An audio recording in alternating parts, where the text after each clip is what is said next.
All right.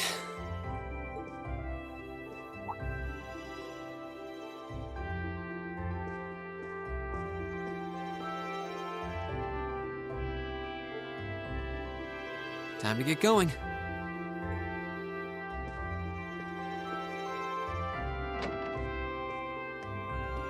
Oh, Rean! Morning, Elliot. Good morning. Are you heading to school now too? How about we walk there together? Sure. It's getting late though, so we might need to pick up the pace a little. No problem. I'm guessing everyone else left already, huh? I think so. I'm not sensing anyone else on this floor, at least. Gaius in particular is probably long gone by now, being the early riser he is. Oh, okay then. He's not sensing anyone? What does that mean exactly?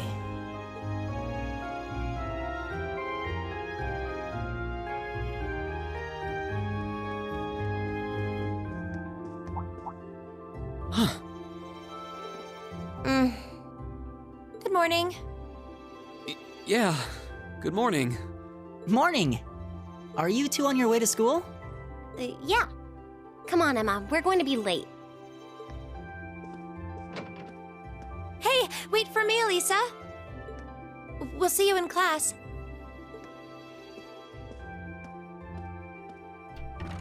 I never would have guessed she'd hold a grudge this long. She knows it was just an accident, right? She has to. Can't believe she'd be so sensitive. No kidding. She's not even giving me a chance to apologize to her. Well, as long as you keep trying, I'm sure she'll understand, eventually. Class 7's got enough tension as it is, what with our two, prideful warriors at each other's throats. So I think it would be a load off everyone's mind if you and Elisa could make up at least. I'll certainly do what I can, whatever that may be.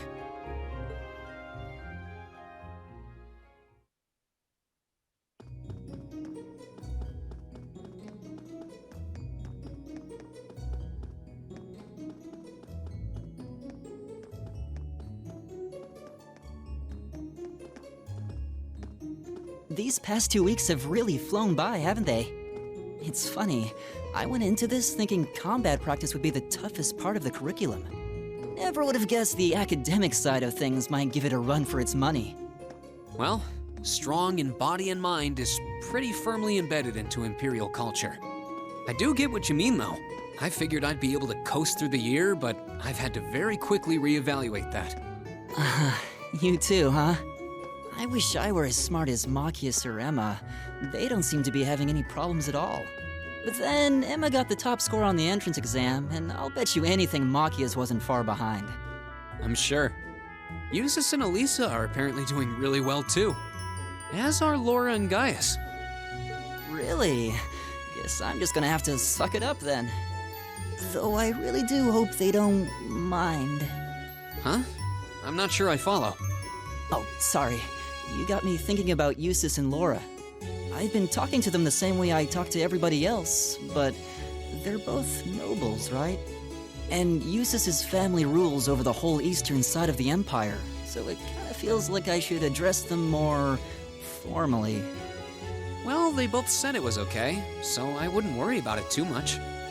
Though you probably shouldn't go picking fights with Eustace every chance you get, like a certain someone else. Oh, I don't plan on it. I'd hoped they'd get along a bit better over time, but if anything, things seem to be spiraling downhill fast on that end. When the two of them are in the same room, there's just this constant tension in the air. It's not all Machias either. Eustace seems to enjoy provoking him at every opportunity. I can't even imagine what it would take to make them see eye to eye at this point.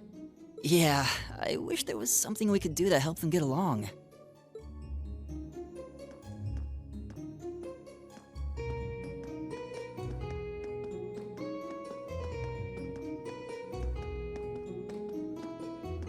And that's where we'd be if we weren't in Class 7. Dormitory number 2, for all the common folk like us. Yeah, I guess so, huh? I'm still kind of shocked that Class 7 gets to have its own dormitory. Though, to be fair, I think that building was abandoned till this year. Seems like they renovated it just for us. Well, they did a good job. It's got a nice feel to it. I just wish it were a little closer to the academy. Hey, you're in our way. Step aside at once.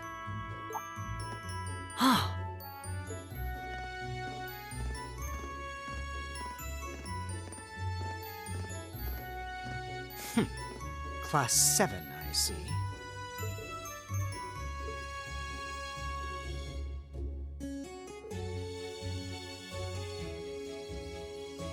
Is something the matter? You're just a ragtag bunch of nobodies, aren't you? Come on, we're leaving. Yes, Patrick! A word of advice.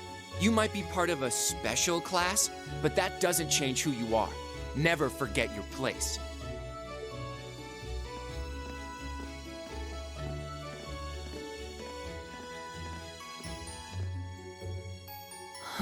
So they're from one of the upper classes. This is why I hate talking to them. Unfortunately, that attitude is all too common among the nobles. Thank goodness Laura and Eustace aren't like that. Yeah, that would be pretty bad. That's the infamous dormitory number 1, where all the nobility lives. It's supposed to be super fancy inside, with maids and butlers and everything. Wow, really?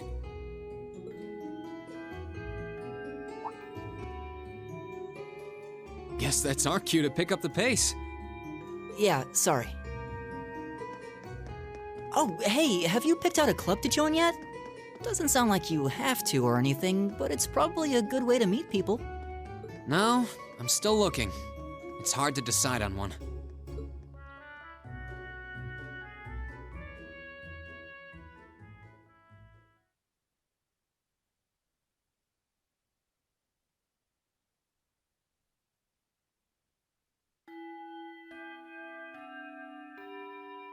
Stand, bow. Be seated.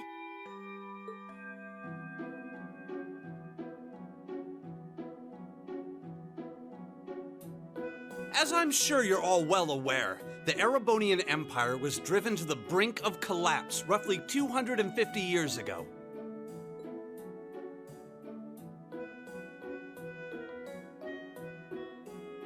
This was brought about by the conflict we know as the War of the Lions. A civil war lasting several years, staged over the throne of the late emperor by the most powerful of his potential successors. But of course, I'm not here to tell you that. If I were, I think even young children would be able to pass this course. Rather, I'd like to discuss the effects this had on the Empire as members of the aristocracy were drawn into the war.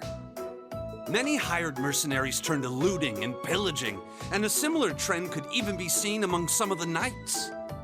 The land was left utterly devastated, and morale was at an all-time low. But then, lo and behold, into this nightmare stepped a man willing to take a stand against this bloody war of succession. He was a wandering prince who began to rally forces from the outskirts of the Empire, and would go on to make quite a name for himself. And that name, of course, was Dreikels Rhysei Arnor. He would later become known as Dreikels the Lionheart, the 73rd Emperor of Erebonia and father of the Renaissance. Not to mention the founder of this very academy. Dreikel's army was initially rather small in number, but as he traveled across the Empire, winning over the hearts of influential sympathizers, his forces rapidly increased. Now, the place where Emperor Dreikel's first began gathering his army was... Rean Schwarzer, would you care to tell the class?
Nice work, everyone. You made it through another grueling day of classes. In case you've been living under a rock, please don't forget that tomorrow is your first free day. It's not technically a day off, but there are no classes, so it's up to you what to do with your time. Why, you could go shopping in the capital if you wanted to. Or just do what I do and sleep all day. Sleep is so wonderful. Will the Academy's facilities still be open for our use? Yes, I'd like to be able to use the free study area in the library myself. Of course! This school shuts down for no one, so feel free to patronize any and all facilities as you like. A lot of clubs have meets scheduled for these free days as well, so anyone who's joined one should probably check on that. I see. I'll be certain to do so. Also, before you leave, we should go over what's happening next week. On Wednesday, you all have your practical exam. A practical exam? What does that entail exactly? It's part of your combat training. You'll be graded on your performance, so make sure you're well rested and ready for battle by then. Might be a good idea to do some training on your own time too, just to keep from getting rusty. Interesting. I definitely don't like the sound of that. Oh, and one more thing. After the practical exam is over, I've got another important announcement about a major part of Class 7's curriculum that I haven't mentioned at all yet. What? Here it comes. So, whatever you choose to do on your free day, make it count for something. That concludes today's homeroom. Machias, if you'll do the honors. Yes, instructor. All rise. Bow.